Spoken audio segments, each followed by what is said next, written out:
Listen to me. I am an immigrant. I'm speaking from personal experience. Get the hell out. I don't even like... I should get the hell out? Yes. Why? I don't want you here. Why? Because you come here and say all this bullshit Why? about how Americans are lazy. Why? You push your left-wing I never politics. said Americans are lazy. I don't know why you say this. I never said Americans are yes, lazy. you are. The only person You're saying attacking immigrants people have is to you. come into this country so they can... Vote it out. It's nice talking to you. Nice talking to you. You're going to have to go, bro. Nice talking to you. You're going to have to go, bro, is what he said as I left, to an American citizen. Good to know where you stand on immigration. It's not about immigration, is it? That's what it's not about. Has Jubilee finally reached its tipping point? I think it did a while ago, to be honest with you. I think anybody who still thinks that Jubilee media and the kind of ridiculous clickbaity videos that they make, anyone who thinks that that is still like a reputable, useful, helpful platform is deluded. But I think this most recent one that came out, called One Progressive versus 20 Far-Right Conservatives featuring Mehdi Hassan, just really does demonstrate how lost in the weeds we sort of are. If you don't know what these videos are from Jubilee, basically, it is what it says. It's one person usually versus 20 of a thing. So it could be like one ant versus 20 wasps, for example, or one chocolate fiend versus 20 dentists. You know, that it writes itself, really. There's endless possibilities for it, but Jubilee are obsessed with politics, which is weird for an organisation that seem actually to care more about entertainment. The line between politics and entertainment has always been precarious, right? Like, we've always known that there's a little bit of give and a little bit of take. But I think we live in a time now where politics and entertainment are so intertwined, they're almost indistinguishable from each other. And obviously Jubilee knows that. I feel like Jubilee has just finally bitten off more than it can chew. Jubilee? Anybody? Who is the we, by the way?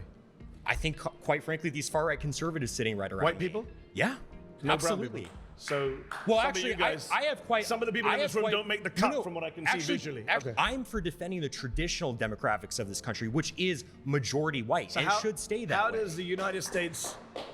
I mean, we've gone so off topic, but... Because Jubilee makes this claim that what it does is somehow important. You know, what it does is somehow encouraging of empathy and nuance and political exploration. But let's be real, Jubilee does nothing. The main thing that Jubilee does, if anything, is that it highlights how much of a lack of integrity Jubilee itself has. I mean, it's all very well that you can name your video One Progressive versus 20 Far-Right Conservatives, but when you actually watch the video, it becomes clear that what they're saying is 20 far-right conservatives is actually more like 17 or 18 far-right conservatives, and then two very clear, very alarming neo-Nazis, fascists, psychopaths. Carl Schmitt makes this point very well in his work. It's the friend-enemy distinction, right? You Carl liberals, Schmitt, the Nazi theoretician. Yeah, absolutely. I don't care. Are you a fan of the Nazis? I don't. I frankly don't care being called a Nazi at all. I didn't say that. But And you so, don't condemn Nazi persecution of the Jews? I think that there was a little bit of persecution. A little bit more than a far-right Republican. Hey, what can I say? I think you could say, I'm a fascist. Yeah, I am. Absolutely. But this isn't the first time something like this has happened with Jubilee, and it makes you think, what is Jubilee's vetting process? Like, does Jubilee actually care that it platforms actual racists and Nazis? Like, or is that just something that they think is acceptable? Is that something that they think contributes and is healthy for the conversation? The problem is, right, it makes you wonder if debate in general is even good. Like, this is something that I've thought about a lot. Is debate useful? I know in America, a lot of schools have debate club where you're sort of encouraged to hash out a debate in a group as entertainment. And the point is, you know, that you're supposed to sometimes argue a point that you don't necessarily believe in, and it's all about the art of the debate and whatever. And the thing is, if you're British, like me, the only opportunity you really get to do that is if you go to a private school, which I didn't do. But generally, you know, I think debate is good if it's framed properly and if it's equal, you know?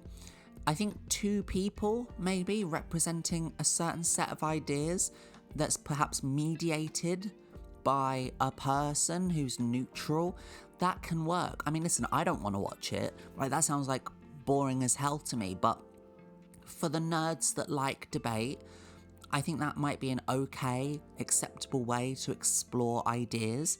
But the very sort of premise of one progressive versus 20 right-wing conservative nutjobs, I mean, they literally have them in the middle of a circle. I mean, the way that they put out the set, it looks like that scene at the end of Requiem for a Dream when they're shouting, "Ass to mouth, ass to mouth." It's intentionally designed to evoke certain emotions, right? It's like these 20 people are circling you and they're kind of like coming to get you. And I know that Jubilee thinks it's really smart, right? It thinks it's dead clever because it's got, you know, one well-educated, smart lefty, and then they're like, oh, but then 20 conservatives are going to show themselves up and that's going to do good things for the cause. Imagine the clips that are going to go around, like in this video, right? But the thing is, I haven't seen any evidence of that being an effective tool, not just recently, but like ever. I think a lot of these right-wing, fascistic, nihilistic, post-ironic freakazoids that we have now, that we have so many of today, that everywhere you turn, you see them.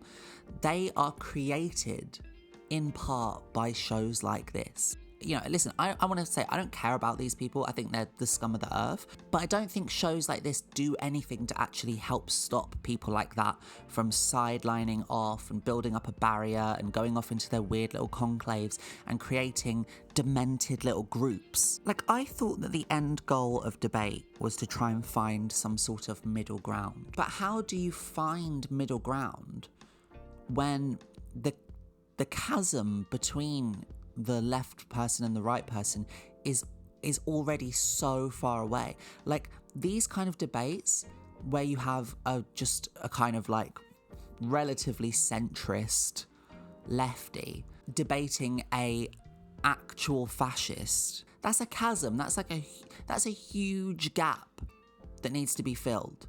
Okay, and you're not going to be able to do it, not in this video. I really think that Jubilee thinks that it's doing something good. I think they think that they're kind of the saviors of unbiased clarity and, you know, they're just trying to bring people together in a confusing time. But the truth is, watching any Jubilee video will deplete your brain cells significantly because ultimately it is just reality television. And listen, I love reality TV. I'm a big fan of lots of reality TV shows. But you know what? All the reality TV shows that I like, what they have is, they have like funny drama. Like, it'll be Real Housewives, for example, and it'll be like, "Don't talk to me, Mary, I don't like you," and she'll like throw a drink in her face. Like, that's good, I like that. What they don't have is boring, scary, confusing politics. If you want to be better educated on any of these political issues, I don't want to sound like a boomer or anything, but reading any book will help more. If you find the worst book by the stupidest person and you read that, you are doing more to educate yourself than watching a Jubilee video. And this is a little bit unrelated, but I just want to also talk a little bit about the format and things that I don't like about Jubilee. So firstly, I don't like that they have to all run to the chair. You know when they like press the button, it goes boop, and then they have to like run to the chair to press the button? That makes me feel weird. I don't like seeing people run to a button. Firstly, because it doesn't feel necessarily fair. Like, it feels a little bit ableist to me. Like, if debate is supposed to be a neutral ground, if we're supposed to be approaching things here from a neutral position, why is there a built-in athletic competition to it? I can't run. I'm not a good runner. Okay, at school I was laughed at because I couldn't run properly. Now when I'm about to miss the bus, I don't bother running for it because I hate running. If I was on Jubilee, I would never get to the button. I would fall over before I've even got away from the chair. I'd probably smash my nose in, like I'd fall really hard and hurt myself. Does that mean that I'm not entitled to debate? I thought that the whole debate thing was about your intellectual prowess, not how good your legs work. Secondly, that whole format of like having to run to the front to, get your idea across, it's giving cringy improv group to me. Have you ever gone and seen an improv group and they kind of like do that thing where when they have an idea, they go, and they have to run to the front of the room and go, this is what it might be like if Barack Obama owned a coffee shop.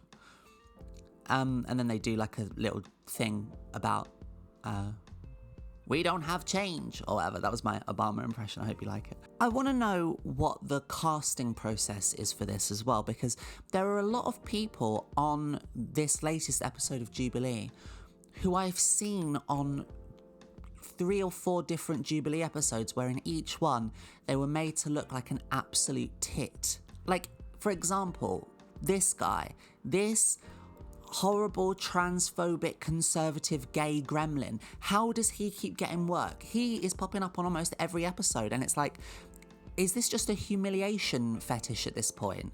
Like, are you being forced to do this because you are too dumb to be anywhere near anything like this? Anyway, that's all I really wanted to say about Jubilee. It goes without saying that this video is absolute trash. Jubilee has never made a video, in my opinion, that is kind of worth watching, but what I would say is that this one is a net good because it's finally allowing people to wake up and realize just how stupid Jubilee is. Like, Jubilee has always flirted with pushing the boundaries of how many, fascist Nazi freaks they can have on, but this one I think just kind of they flew too close to the sun on it. Alright, that's all I wanted to say today. I hope you liked today's video and join me over the weekend for the latest podcast episode of Lobotomy World. I'm Jen Ives. You could become a member if you like, or join the Patreon at patreon.com/lobotomyworld. Thank you very much. I love you. I'll talk to you later. Goodbye.